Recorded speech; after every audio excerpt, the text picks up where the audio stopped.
ज्यादा सीधे मत बनो, सीधे पेड़ जल्दी काट लिए जाते हैं।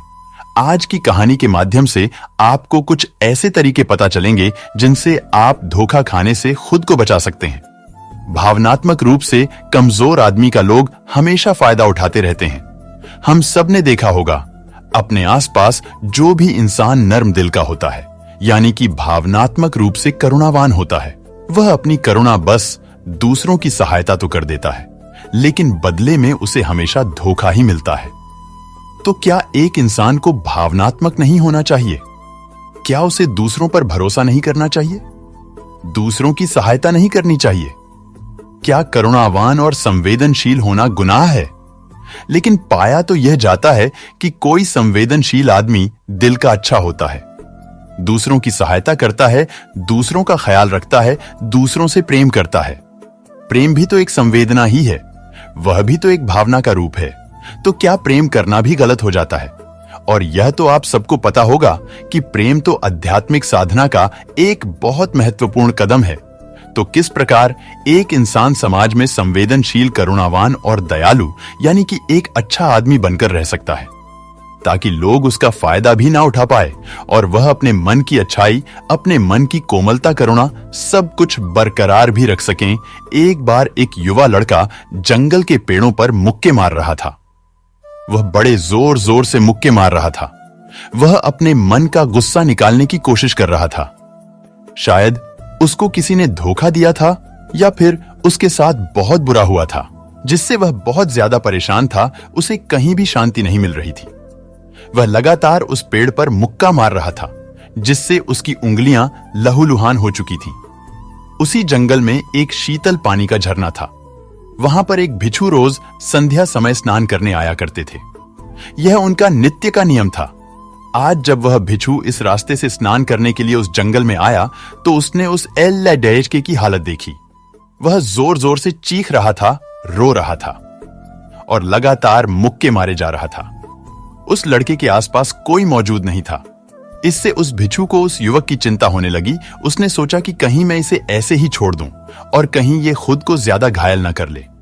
तो ऐसे विचार आने के बाद भी वह कुछ नहीं बोला और लगातार उस युवक की तरफ देखे जा रहा था।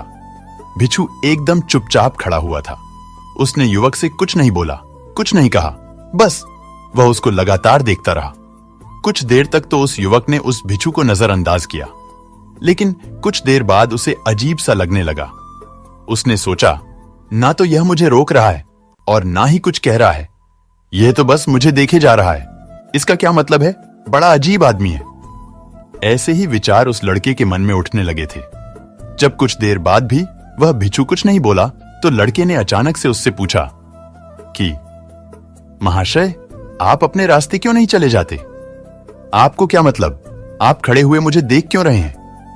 भिक्षु ने बड़े शांत स्वर में कहा कि मैं तुम्हें रोक नहीं रहा हूं, तुमसे कुछ कह नहीं रहा हूं, तो मुझसे तुम्हें क्या परेशानी है? मेरे ही तरह है यह पेड़ पौधे, यह पक्षी, यह सब तुम्हें तो देख ही रहे हैं। जब इनसे तुम्हें कोई परेशानी नहीं है तो मुझसे क्यों परेशानी है? यह सुनकर और लड़का जोर से चीख कर बोला, मुझे सबसे परेशानी है। मैं सबसे नफरत करता हूं। यहां पर सब धोखेबाज, गद्दार होते हैं, कोई किसी का नहीं होता इस दुनिया में। और इस तरह बोलते बोलते वह फूट फूट कर रोने लगा और रोए जा रहा था और भिक्षु उसे देखे जा रहा था। वो उसे चुप करने की कोशिश भी नहीं कर रहा था। यह बात तो उस लड़के को और ज्यादा अजीब लगी। अब रोना छोड़कर उस लड़के ने सीधे खड़े होकर उस भिक्षु से कहा, बड़े अजीब आदमी है आप। आपके सामने कोई इंसान दुख से परेशान है और आप उसे चुप भी नहीं कर सकते।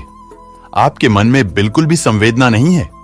बड़े अजीब और कठोर हृदय वाले साधु हैं आप। आपको अपने साधु होने पर खेद होना चाहिए।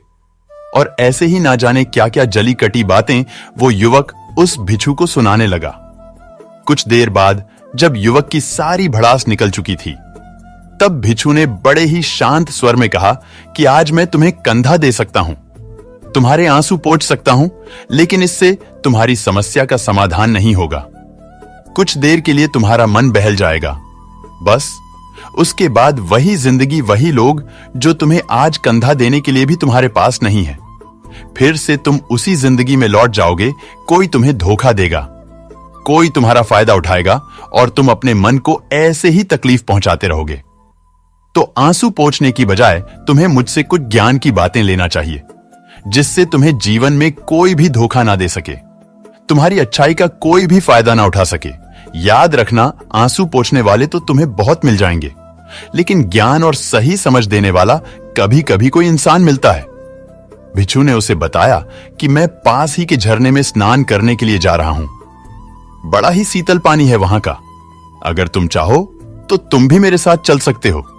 यहां पर अकेले परेशान होने से अच्छा है कि तुम झरने की शीतल पानी में स्नान करो, जिससे तुम्हारा दिमाग, मन, मस्तिष्क और तुम्हारा शरीर सब कुछ पवित्र हो जाएगा। यह सुनकर वो लड़का उस भिक्षु के पीछे पीछे हो लिया। जंगल के बीचों बीच रास्ता झरने की तरफ जाता था। जंगल में सन्नाटा छाया हुआ था। उनके पैरों तले सूखे पत्तों की चरमराने की आवाज पूरे जंगल में गूंज रही थी। आज पूर्णिमा की रात थी और आसमान में चांद अपनी उजली रोशनी उस जंगल में फेंक रहा था। उस रोशनी में दोनों उस झरने की तरफ बढ़ते चले जा रहे थे। रास्ते में चलते चलते उस युवक ने उस भिक्षु से कहा कि महात्मन, आपकी जिंदगी मस्त है, आपको किसी चीज की कोई परेशानी नहीं है। आपको पता है कि दुनिया में कैसे कैसे लोग बसते हैं, कितने धोखेबाज, कितने मक्कार, और सबसे बड़ी बात, अपने लोग ही धोखा देते हैं, जिनसे हम प्रेम करते हैं, जिनको हम अपना मानते हैं। जब उन्हीं से धोखा मिलता है तो कैसा महसूस होता है। कभी कभी तो ऐसे लगता है कि भोले और दयालु लोगों के लिए यह दुनिया नहीं बनी है, ये धोखेबाजों के लिए है, मक्कारों के लिए है। वही यहां पर फलते फूलते हैं, वही आनंद से जीते हैं। और हमारे जैसे लोग जो दूसरों की सहायता करते हैं, दूसरों को अपना मानते हैं, वह हमेशा जीवन भर दुख में रहते हैं। यही जीवन की सत्यता है और यही संसार है, जिसमें हमें रोज घुट घुट कर मरना पड़ता है।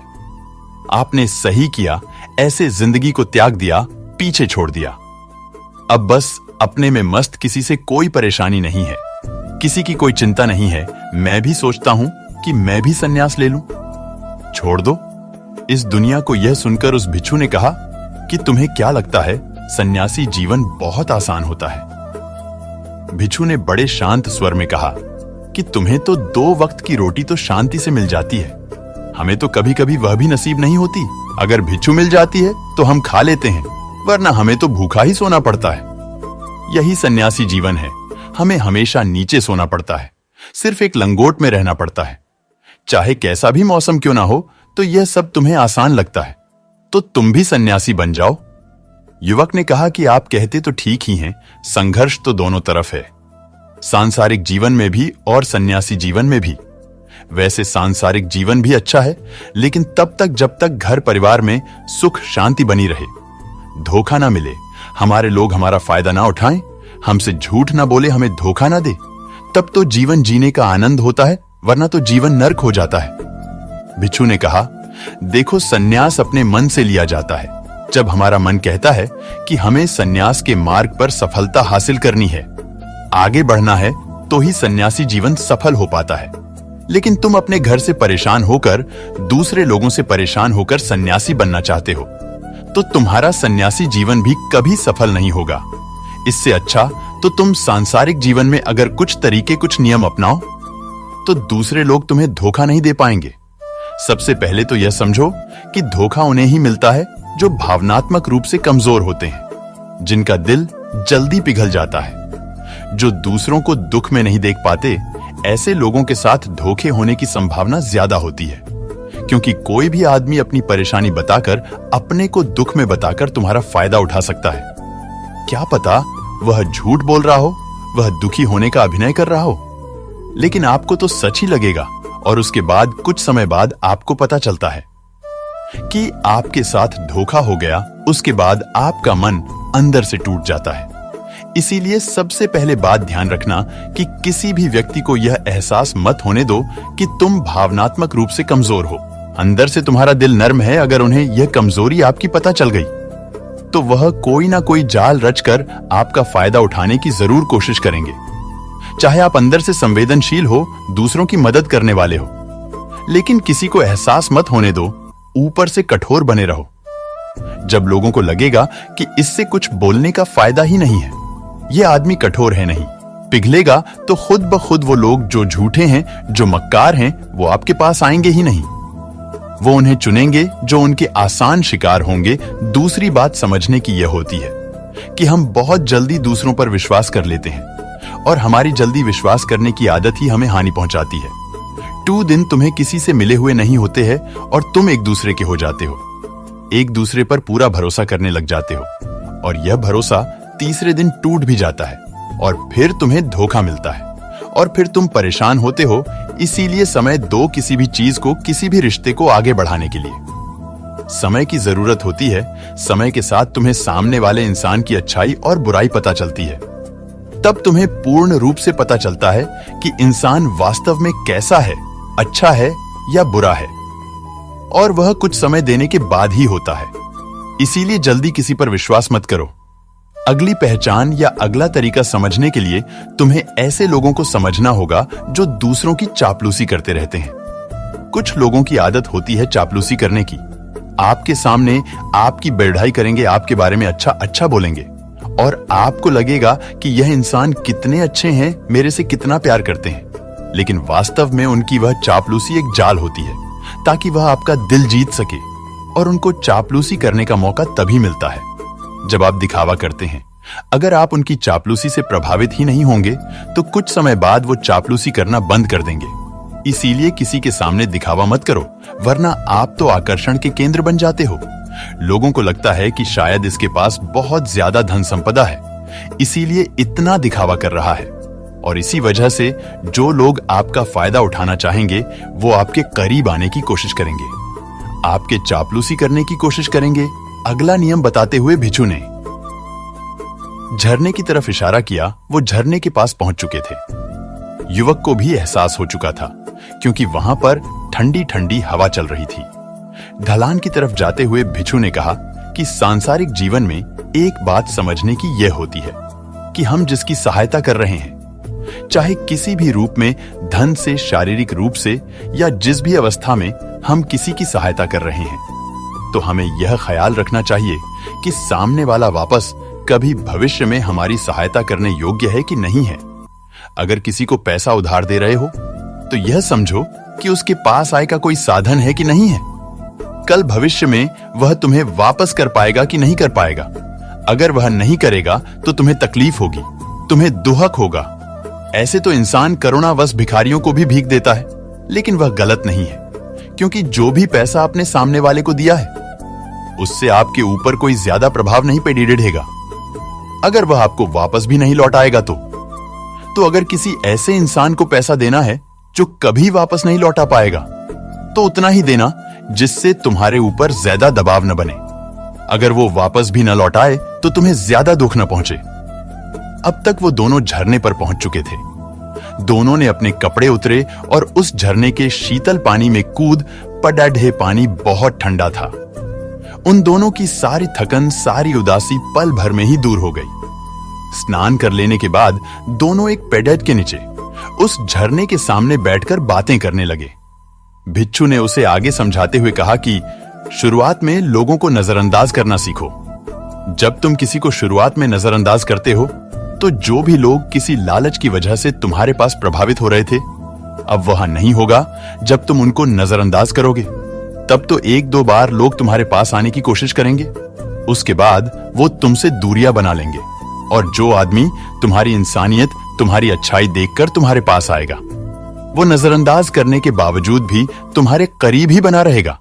और यही तो एक सच्चे इंसान की पहचान होती है।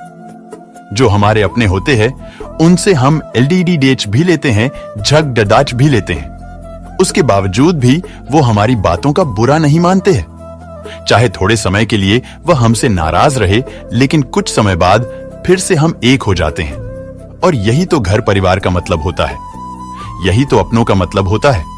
इसीलिए शुरुआत में अनजान लोगों को नजरअंदाज करना सीखो, इग्नोर करना सीखो, ताकि धोखेबाज मक्कार लोग तुम्हारे करीब ही ना आ पाएं। अपने इस वार्तालाप को खत्म करते हुए भिक्षु ने अपनी आखिरी बात बताते हुए कहा कि ये आखिरी सीख सबसे ज्यादा महत्वपूर्ण है। सब कुछ होने बाद भी तुम्हें धोखे मिल सकते हैं, लेकिन तुम अगर अपने आंख और कान और अपना दिमाग खोलकर रखते हो अगर तुम होश में रहोगे, ध्यान करोगे, तो तुम्हें इंसान की आंखें देखते ही समझ में आ जाएगा कि उसे तुमसे क्या चाहिए। तुम उसकी इच्छा और उसका स्वभाव उसकी आंखों में ही पढ़ सकते हो। लोगों की आंखों में, उनकी वाणी में, उनके स्वभाव में उनका सब कुछ दिखाई देता है। बस हम ही अपनी आंखें मूंद कर रहते हैं। दूसरे लोगों से जानो, उसके रिश्तेदारों से जानो, उसके परिवार वालों से जानो कि वह इंसान कैसा है, दूसरों के साथ उसका व्यवहार कैसा है। उसकी पड़ताल करो, जब किसी पर विश्वास करो। ऐसे ही किसी पर विश्वास मत कर लेना। अपनी पूरी संतुष्टि करना अगर तुम किसी के साथ लंबे समय तक भरोसा करना चाहते हो, किसी के साथ कोई संबंध बनाना चाहते हो, कोई दोस्ती करना चाहते हो या किसी की मदद करना चाहते हो, तो इन सभी परिस्थितियों तुम्हें यह जरूर पता होना चाहिए कि दूसरे लोग उस इंसान के बारे में क्या सोच रखते हैं। इसके बाद तुम जीवन में कभी भी धोखा नहीं खाओगे और तुम्हें कभी भी धोखे की वजह से पछताना नहीं पड़ेगा।